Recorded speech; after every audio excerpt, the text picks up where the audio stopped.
policy proposal is the feminization of NAFTA. On June 6, 2017, Canadian Foreign Affairs Minister Chrystia Freeland gave a speech regarding Canada's new approach to a feminist foreign policy.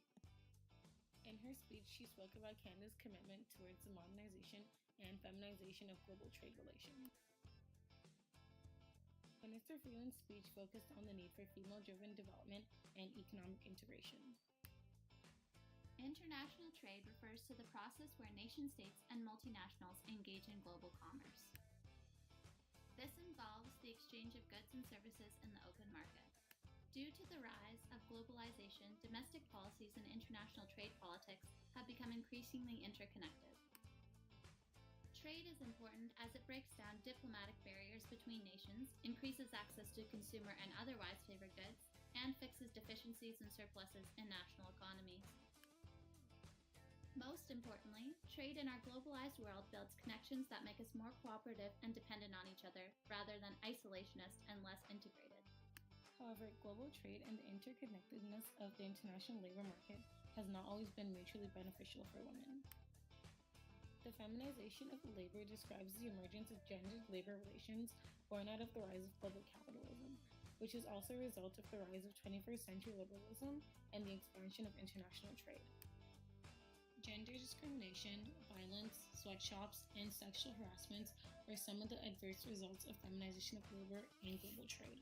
Multinational companies have used the feminization of labor to employ more women, while also simultaneously exploiting their labor through low wages and the lack of upward mobility. The North American Free Trade Agreement between Mexico, the United States, and Canada was first implemented in 1994. NAFTA was created to limit trade barriers and tariffs between nations for greater and more integrated economic growth. Over the years, NAFTA has come under fire by anti-free trade groups in Canada, the United States, and in Mexico, arguing that it has contributed to job loss, exploitation, and increased consumer cost. During the 2016 presidential elections, Donald Trump promised that should he get elected, he would work towards renegotiating NAFTA or walking away from the deal altogether. On May 18, 2017, American President Donald Trump formally pulled the trigger for the first rounds of negotiation talks beginning on August 16, 2017. The NAFTA renegotiations present an ideal opportunity to amend and modernize the deal to include a gender-specific chapter that focuses on achieving a fair and sustainable international labor market. The Canada-Chile FTA. That was the first gender chapter in a Canadian trade deal.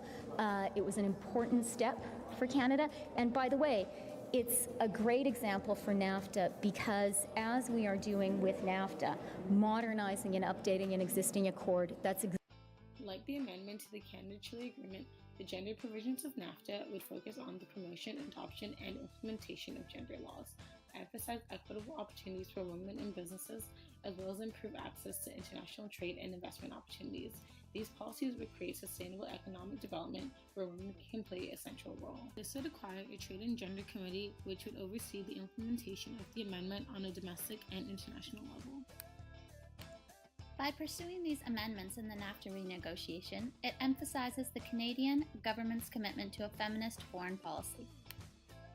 This aligns with both domestic and international policies. A gender chapter presents a moderate and feminist update to the 24-year-old Free Trade Agreement. Created using Powtoon.